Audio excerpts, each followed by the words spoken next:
Yes, good morning! Ayan, no, so good morning po sa lahat ng viewers natin ngayong umaga. At isa na namang maganda at napapanahong paksa ang ating tatalakayin ngayon. Hindi na natin talaga mapigil ang pagtaas ng ating mga pakain sa ating mga hayop. So ito naman din po ay mga request din, yung mga nagtatanong sa atin, ito ba hong itong ganitong nasa paligid namin ay pwede hong pakain? Paano ho yung paggawa? Ano ba hong sustansya ang mga nakukuha dito? Kaya ang topic natin ngayong umaga, sapal ng niyog, gulay, darak at iba pa, gawin nating pakain sa mga patabaing baboy. Ayan, yung mga yan ay iilan lang sa mga nagtatanong sa atin, lalo na yung mga nagtatanim na merong ang sapal, saging, ano pa yung taho, yung sapal ng taho. Kung pwede daw po ba yung ipakain at paano ang lagay niya sa kanilang mga alagang baboy. Yung sa mga fattening, patabaing baboy po, yung kanilang tinatanong. Kaya, yan po yung ating paksa ngayon. So, isa-isahin natin? Yes, so, ano ba yung mga pwedeng ipakain sa mga patabaing baboy? Oo. Yan, una na yan, yung sapal ng niyog na madalas po na itinatanong sa atin kung pwedeng ihalo. Yes, pwede po yan. At ang iba nga, ang ginagawa, yung sapal yung iba yung talagang kayod na niyog. Yung hindi pa napipiga yung gata, sayang naman yung gata. Oo. Kung ipapakain nyo po, gatain nyo na muna dahil mahal ang niyog, yung sapal. Kasi yung sapal, ang alam ko sa palengke, nahihingi lang. Ngayon may bayad na rin. Yes, yung iba yung isang sako nabebenta ng 80 pesos. Biruin mo yun. Dati, ano lang yan, hinihingi lang yan sa mga palengke kasi tinatapon nila. Sa ngayon po, talagang pwede po yan ipakain. Ang ginagawa ng iba po dyan, dahil doon sa marami, lalo na yung mga may mga nyugan. Tapos nagbebenta sa palengke. Yung sapal at may alagi silang baboy, hindi na nila yan tinatapon o pinagbibili. Para mapakinabangan ng matagal is ibinibilad nila yan. Pagkabilad, pag talagang tuyong-tuyo na isinasangag. Parang kopra. Pero iba pa ho yung kopra meal kaysa dun sa sapal kasi yung kopra meal, yan po ay byproduct ng coco oil. Yan yung makikita natin sa palengke o dun sa poultry supply na kulay brown na amoy talagang nyog. Yun ang kopra meal. Ang sapal po, yan mismo yung pinagpigaan ng gata. So, ganun po yung ginagawa. Pero, yung mga nagtatanong sa atin, ang nire-recommend po natin, pwede na po yan isama sa pakain hanggat maaari, hanggang 40% lang, hanggang 20% dahil mataas po yung fat content nito at mababa yung protina. At saka kagandahan nung pag ginamit natin to or sinama natin sa pakain is ito kasi may property itong sapal ng nyog na may antibacterial, antifungal, tsaka kumbaga may makakatulong siya para prevention na rin para maiwasan magkasakit yung ating mga alagang baboy. Yes, tama po. At saka hanggang doon lang po hanggat maaari. Huwag nyo ipapakain ng puro. Samahan nyo kung anong meron pa dyan. Mamaya, pwede natin, yan, susunod, pwede isama natin yan sa sapal ng nyog. Ayan. Yan ay darak. Yan, pwede po natin isama yan. At nasa mga 12% hanggang 13% po yung kanyang protina. At mataas din po yung fiber. So, pwede pa rin natin yan ipakain. Kahit mataas ang fiber, tapos samahan po natin ng sapal ng nyog, maganda rin pakain sa ating mga patabaing baboy. Ayan, ang sunod po ay yung tinatawag nating gabing San Fernando. Ayan. So sa atin, di ba, maraming klase ng gabi. Yes, so, wag nating pagkamali na yung gabi na yun, yung karaniwan na nakikita din natin. Yung pangsigang. Ay, nako, masarap po yan. Kainin na lang po natin. Yan, yun yung sinasabi nila na yung malalaking gabi. Na parang pwede mo nang ipayong. Na malalaking mga dahon. Yung dahon. Yan. Yan po yung talaga nating ipinakakain. Yung, yung mga yung sinasabi nila mga ligaw na gabi sa gubat. Tsaka yung mas kilala nga yung laman ng gabi na yan as sakwa. Sakwa. At ang ginagawa po natin dyan, medyo mababa lang din po ang protina na nasa 5 to 7% lang. Pero mataas po yung energy. Kaya pwede natin yan. Pag samasamahin natin yan, darak, yung ating sapal ng nyog. At saka yung ating Gabing San Fernando. Gabi San Fernando. Ang gagawin po natin, basta wag niyong itatarin at ipakain nyo. Mas maganda po na lulutuin natin. Kasi kapag hindi natin tinatad, yung mga dagta na tinatawag nila, so nagiging toxin o toxic yan doon sa mga baboy. Yes. Kaya kailangan lutuing mabuti para mawala yung mga dagta. Opo, ang toxic na po yan para malesen po yung calcium oxalate. Yan. Oo, lalo na kung ipapakain natin sariwa at tatarin natin ay may mga dakta po yan. So, ang mas maganda po dyan, ilaga natin. Hanggat maaari, hanggang doon sa may tangkay. Yun, tatarin natin ng pino. Hanggang doon lang, hanggat maaari, wag na natin isama yung dahon. Magsama lang tayo yung medyo, yung mura. Yung medyo malalaki na hayaan na lang natin, at dahil medyo makati po yan, hindi rin maganda rin sa katawan din. Yung iba, sinasama, pero hanggat maaari, yung medyo maliliit lang, yung talagang sobrang malalaki, wag na natin po isama. Itatad nyo po yan ng naliliit and then ilaga nyo po. Unahin lang natin yung, syempre, yung root. Pag lumambot na po, saka natin isama yung dahon. Pag lumamig, saka natin isama yung darak at saka yung ating mga sapal ng nyog.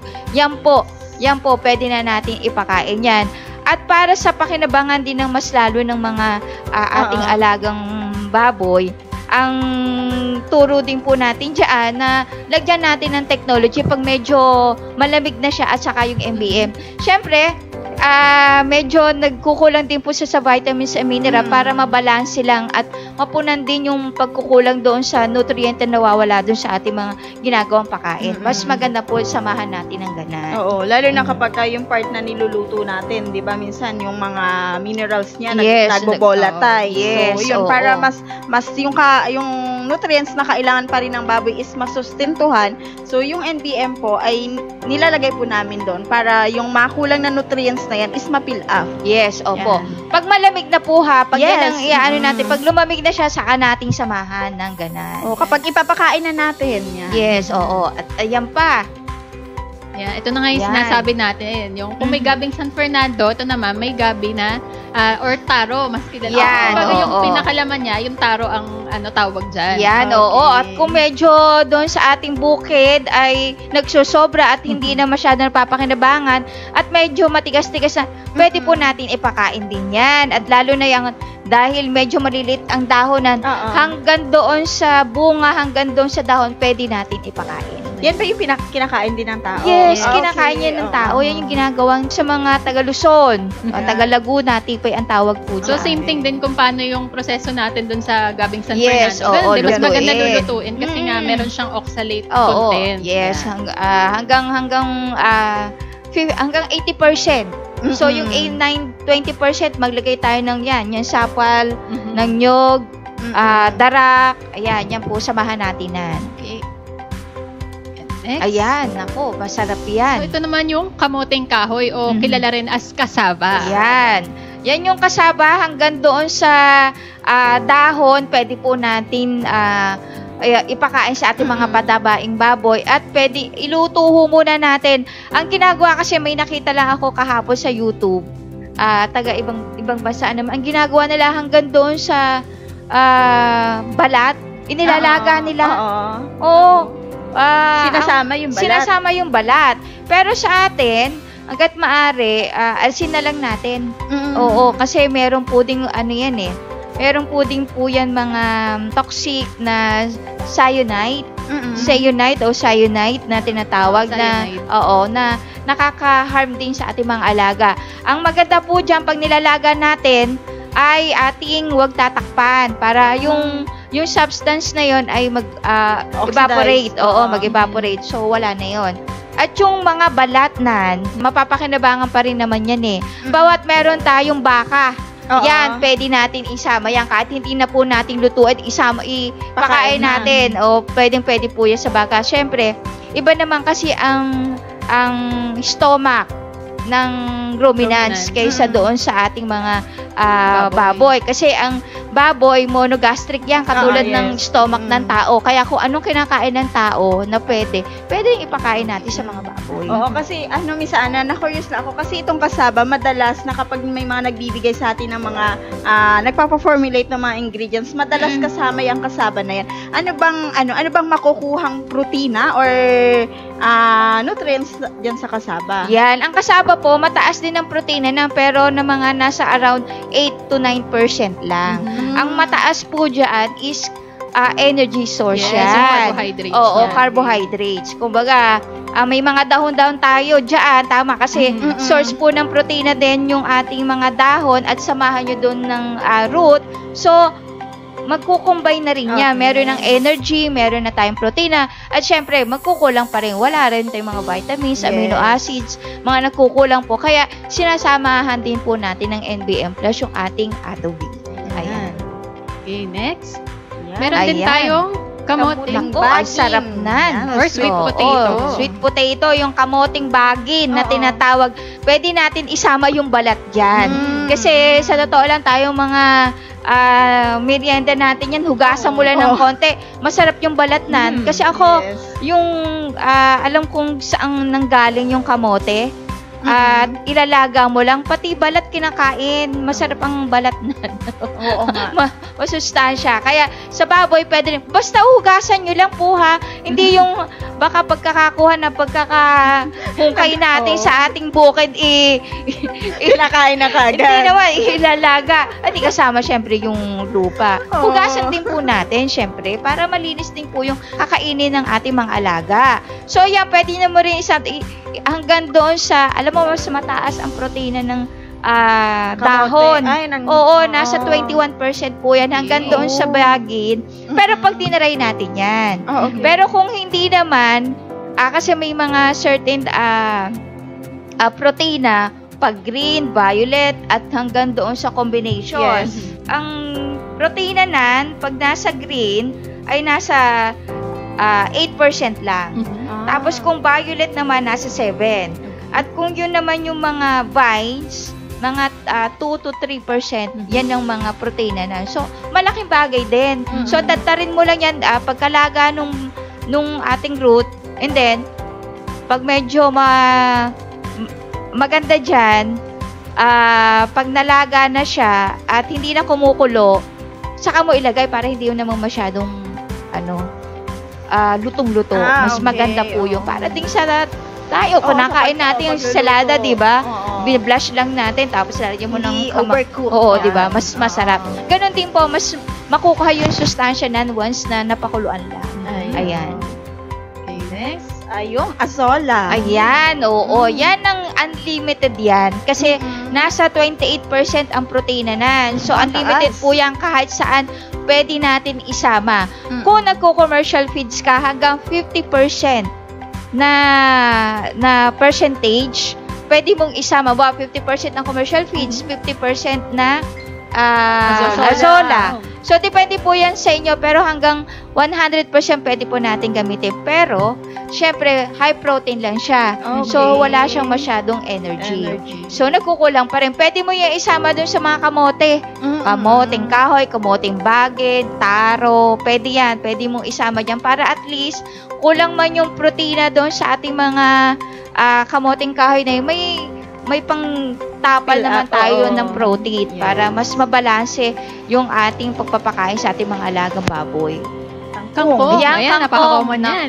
Masarap din yan adobo. Pero pwede po natin yan hanggang sa dahon, hanggang sa vines, pwede. Pero syempre, huwag na natin isasama yung ugat. Yung mga ugat-ugat ang ugat po, i-alsin nyo at itanim nyo ulit para mapakinabangan. Ayan. So, ugasan lang natin. Lagi ko sinasabi na pag magpapakain po tayo, lalo yun sa mga dahon-dahon na yan, hanggat maaari, hugasan din natin. Dahil lalo na kung galing po yung ilog, di ba may napapabalitang may mga dinta-dinta.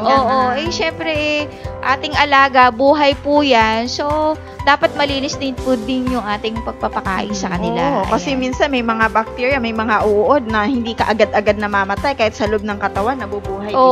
At yung kangkong, pwede po natin hindi nalutuin ha. At saka, direct na rin pati yung mga dahon-dahon na sinabi natin, pwede natin hindi nalutuin. Pero kung may kasama kayong paglalaga ng mga kamote, ilagay nyo na rin habang mainit, pwede nyo na din po ilagay para isang bigayan na lang. Ayan. Pero kung assist na ibibigay nyo sa kanya, yan lang, pwede naman. Huwag nyo nang tatarin nyo na lang ng maliit para hanggang doon sa tangkay, nakakain nila. Kasi yung iba nakikita ko, di kukuhanin lang. Ay, isasaboy lang na gano'n. Minsan namimili yan na mas gusto nila yung dahon. So, sayang naman yung tangkay. Hindi na papakinabangan. Ang maganda dyan, tatarin nyo rin ng, yung tama lang para makuha nila yung tangkay. Yan kung ba, Miss Ana, kapag ka binigay, no limit din ba? Like no limit. Ayan. Okay. Kasi mataas din ang protein. Parang azola din. Okay. Ayan. Madre de agua o tricantera. So maraming nagtatanim niya no, sa mga may backyard farm. Dahil mataas ang protein na nasa mga 40. At least 40% din ng protein na. So, napakataas. Pwede po yan natin ibigay doon. Pati yan, pwede natin. Yung mga iba, pwede natin ilagay doon sa mga pakain doon sa mga bagong hiwalay hanggang fattening. Iyan din po, pwede natin ibigay sa kan. Ang kukuhanan nyo na po, yung medyo malambot. Yung mga talbos, pwede po natin yan ipakain doon sa maliliit. Pero yung medyo matured na, pwede doon sa mga fattening. Oo, ayan. Tsaka kagandahan dito, no, according na rin doon sa studies kasi, yung 6 kilos nung fresh leaves niya, para makakasave ka na ng 1 kilong pakain sa baboy. Yes, oo. Dahil actually, dyan sa University of the Philippines, sa UP, kanilang ina-study yan, pinatutuyo nila, and then minimil, at isinasama sa pakain. Actually, hanggang ngayon, ini-study nila yan. Actually, may nakita nga akong isang gumagawa na darak at yung Madre de agua lang yung pinagsasama niya.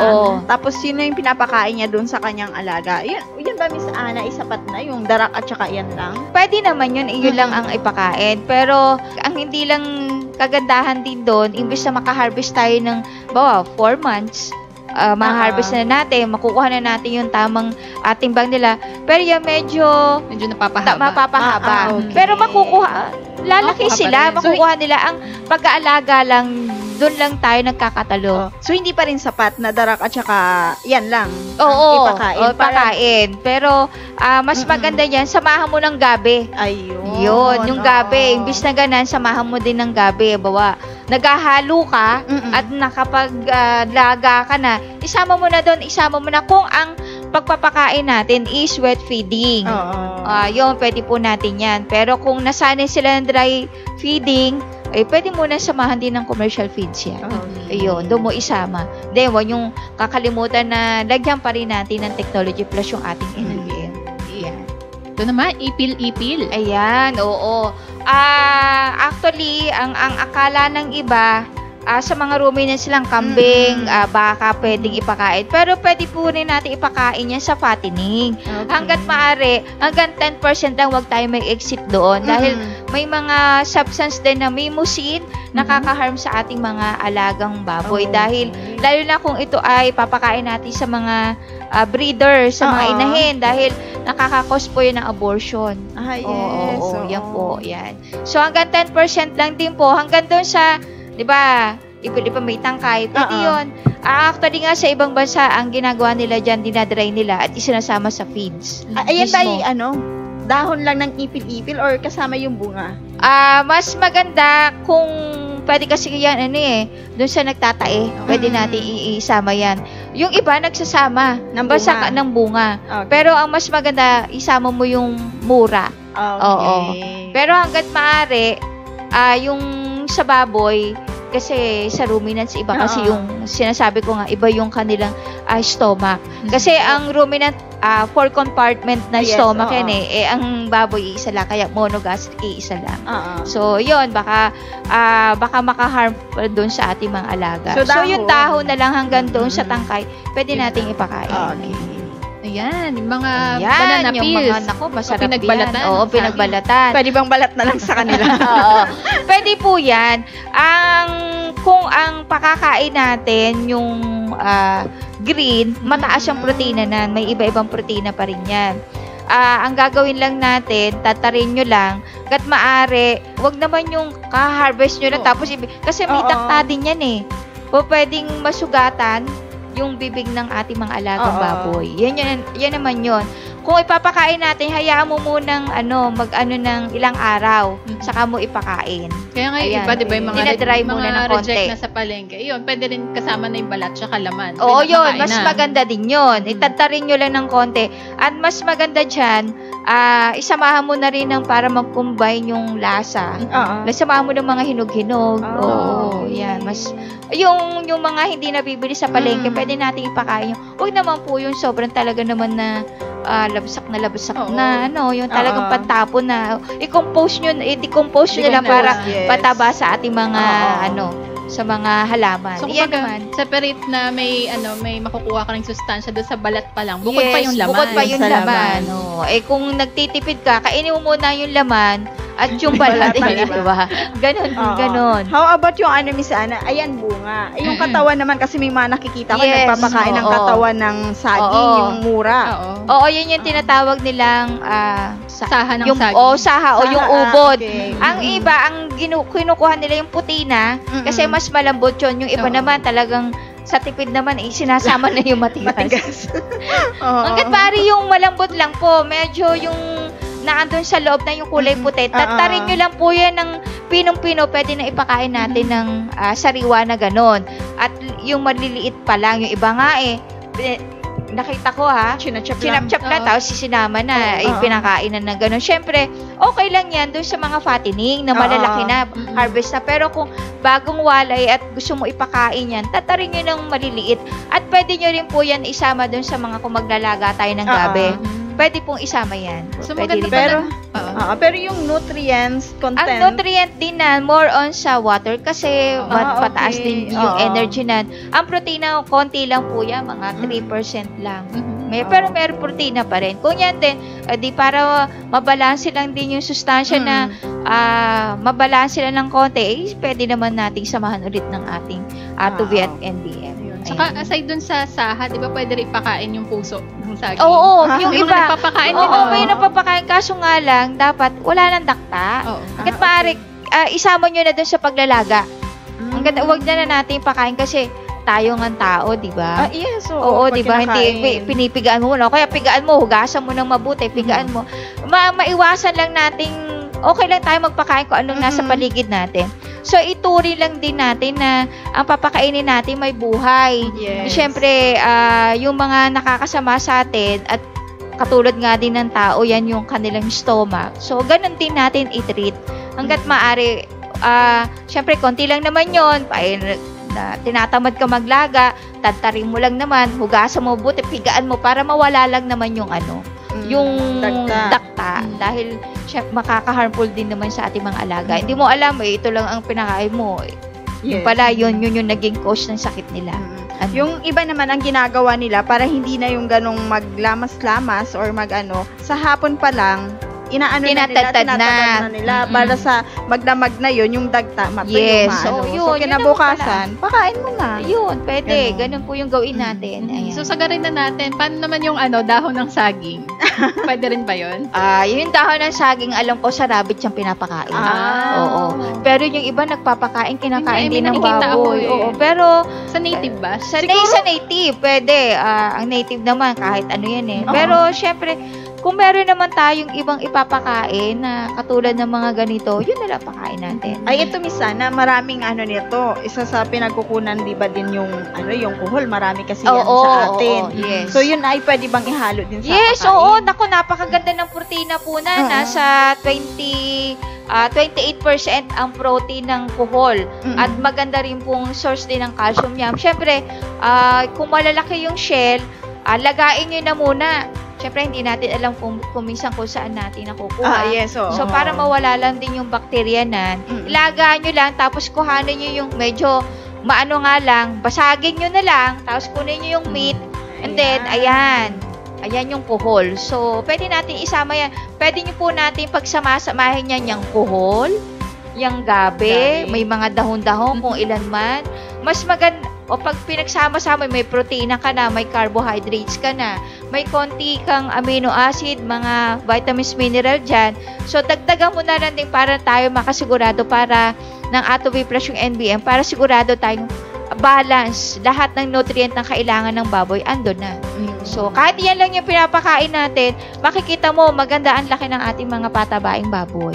Ayan. Matanong ko lang din, Miss Ana, pwede rin ba ipakain yung mga water lily? Yes, oo, pwede yan. Para na rin yung kangkong. Ang ano lang dyan, lagi natin, yung iba kasi nakikita ko rin, isinasama yung ugat. Hanggat maaari po, may mga substance din dyan na hindi pwedeng kainin ng ating mga alagang baboy. So, alsin nyo lang yung ugat. Oo. And then, hugasan mabuti hanggang sa tangkay, hanggang doon sa dahon, pwede po natin isama. And then, tatarin nyo rin po ng